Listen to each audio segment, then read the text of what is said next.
Panti Asuhan Pelangi Kasih adalah salah satu program dari Yayasan Hope Indonesia. Panti asuhan ini sudah berdiri sejak 1996, yang ide awalnya dicetuskan oleh seorang relawan dari Singapura bernama John Lewis. Karena ketika dia berada di Jakarta, dia melihat kondisi keadaan anak-anak di Jakarta perlu dibantu, sehingga dilakukanlah rencana atau ide untuk membangun satu panti asuhan. Maka dilakukan walkathon pertama yang tujuan utamanya adalah untuk menghimpun dana untuk bisa membantu Panti Asuhan Pelangi Kasih. Sampai saat ini, Panti Asuhan ini sudah berdiri hampir 14 tahun untuk melayani anak-anak yang terlantar yang ada di Indonesia. Kegiatan utama dari Panti Asuhan ini adalah menerima anak-anak yang terlantar, anak-anak yang tidak dikasihi, anak-anak yang terabaikan. Dan kami terima mereka di sini untuk dirawat, dikasihi, untuk bisa mempunyai masa depan yang lebih baik. Sebagian anak-anak juga ada yang menempuh pendidikan, dan lebih besarnya adalah anak-anak untuk mendapatkan keluarga yang baru melalui adopsi resmi sesuai dengan undang-undang pemerintah yang berlaku di Indonesia. Saat ini memang masih ada sebagian anak yang kami rawat yang masih belum mempunyai keluarga dan masih butuh masa depan di masa yang akan datang.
Selamat siang anak-anak. Selamat siang, Pak.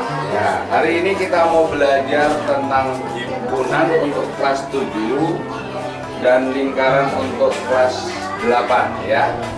Oke. 4 kali 1,4. Keren. Itu duduk Keren. Pak. Oh,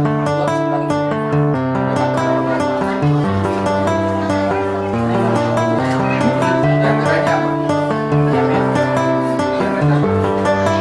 Tahu ininya. Awal mulanya Saturday Academy dimulai ketika kami pertama kali ketemu dengan Suster Teresia di daerah Pendongkelan. Dan saat itu Suster Teresia memang melakukan aktivitasnya setiap hari untuk membantu balita dan juga lansia untuk memberikan nutrisi makanan tambahan.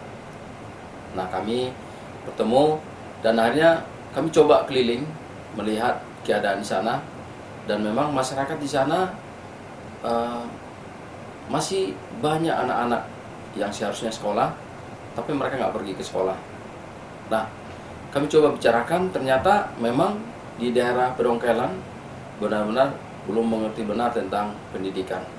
Dan bukan hanya anak-anak, orang tua sendiri pun mungkin tidak mengerti akan apa arti pendidikan tersebut. Akhirnya pada tahun 2005 Oktober kami coba diskusi, dan saat itu kami putuskan untuk melakukan satu hal kecil sebenarnya untuk membantu anak-anak di sana dan juga masyarakat di sana juga, untuk bagaimana anak-anak di sana bisa mengerti tentang pendidikan, mereka jadi suka untuk belajar. Kita buat jadinya Saturday Academy, di mana setiap Sabtu anak-anak belajar 2 jam dengan dilibatkan relawan. nanti juga mereka sudah belajar akan ada tambahan nutrisi. Jadi dengan demikian anak-anak di sana juga bisa suka belajar. Sebenarnya tujuan pertama kami lakukan ini sebenarnya untuk membantu anak-anak untuk suka belajar. Nah, setelah mereka suka belajar, otomatis juga mereka akan ingin untuk bersekolah. Hanya itu sebenarnya tujuan kami. Tangan gimana tangannya? Ayo. Tangan digoyang, goyang, bertepuk kita semua bergembira. Ayo. Berputar, berkeliling-keliling.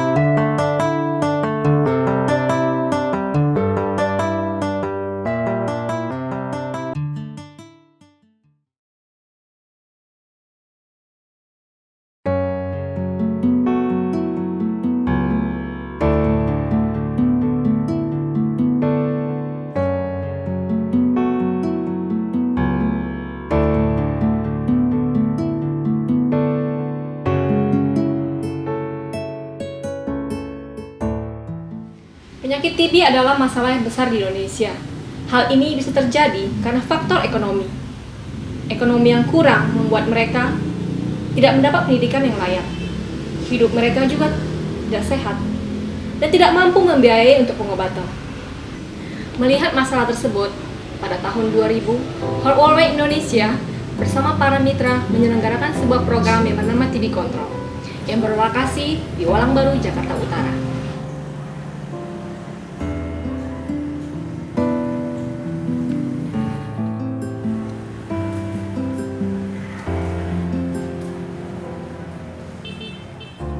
TB Control Hope memberikan pelayanan gratis bagi masyarakat yang membutuhkan. Kami memberikan pemeriksaan dokter gratis yang dibantu dengan 2 orang dokter selama 4 kali seminggu. Yang mana? Sini ya. Itu bolong rupanya tuh. Nih, itu bolong juga tuh. Bolongannya ini 2. Tinggal dibiarin sampai selesai nanti. Ya? Kami juga memberikan pemeriksaan dahak gratis sebagai standarisasi sesuai dengan WHO dan Medcast. Di samping itu, juga memberikan mantok tes gratis pada pasien kondisi tertentu. Ini dikhususkan terutama untuk anak-anak. Kami juga memberikan obat TB dan obat tambahan gratis. Khusus obat TB, kami dibantu oleh Sudikes Jakarta Utara. Sedangkan obat tambahan, kami harus membeli sendiri. Setelah 10 tahun program ini berjalan, sudah 1.790 pasien yang diobatin di klinik Hope. Dan 1.499 pasien sudah dinyatakan sembuh total dari penyakit TB.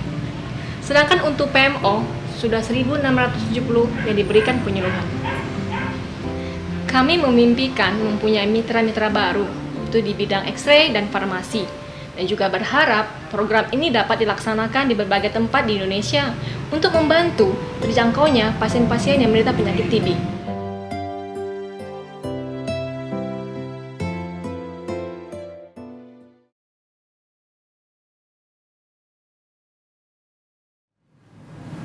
Hampir semua pekerjaan membutuhkan keterampilan komputer. Untuk mempunyai keterampilan komputer, butuh biaya. Bagaimana dengan mereka yang tidak mempunyai biaya? Otomatis mereka akan sulit untuk bersaing dalam dunia pekerjaan. Melihat kondisi tersebut, pada tahun 2000, pada bulan Oktober, Hope Indonesia bersama dengan mitra kami untuk mendirikan Komputer Training Center. Komputer Training Center atau CTC membantu para generasi muda, mereka dari keluarga kurang mampu. Hingga saat ini kami sudah memiliki 17 CTC di 15 kota, mulai dari Nias, Medan, Samosir. Di Jakarta sendiri ada 4, itu Pulau Gadung, Pelumpang, Tangerang, Cakung, Surabaya, Pontianak, Jogja, Semarang, Batam, dan Jayapura. Materi yang diberikan di CTC ada 2 tahapan. Yang pertama, tahapan dasar dan tahapan lanjutan. Tahap pertama, memberikan keterampilan mengetik 10 jari, mengoperasikan Windows dan Microsoft Office, dan juga termasuk di mana mereka bisa belajar perpustakaan di dalam komputer kami.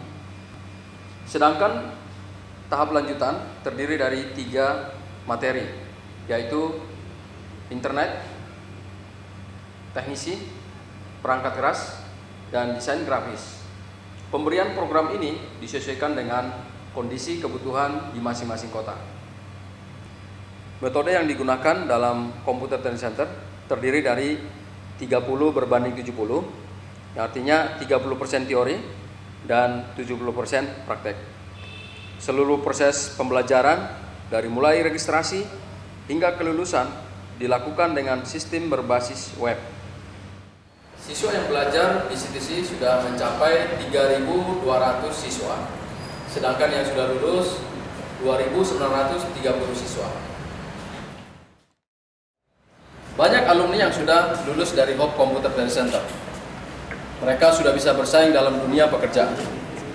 Dan mereka sudah bekerja di pemerintahan, wirausaha, ataupun di perusahaan-perusahaan swasta. Kami tidak berhenti sampai sini saja. Kami akan mengembangkan di kota-kota lain, supaya para generasi muda di kota lain mendapatkan kesempatan yang sama.